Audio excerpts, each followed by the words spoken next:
Using Pyserial flush method. I've read somewhere that the use of flush is necessary to reduce lag. Is this true? I'm not really sure about using it. Please help me understand what it does exactly. I've checked Pyserial docs but it didn't give me much information. All it said was, flush of file-like objects. It's a no-op in this class, may be overridden. Information you're sending / writing may be temporarily stored in a buffer so that a larger chunk can be written in one go. So if you do,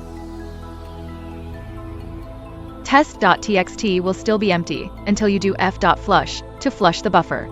f.close also flushes the buffer before closing the file. The document you've got says that it's a no operation, meaning that if you're actually using that class, it doesn't do anything. If you're using a subclass, it might do something.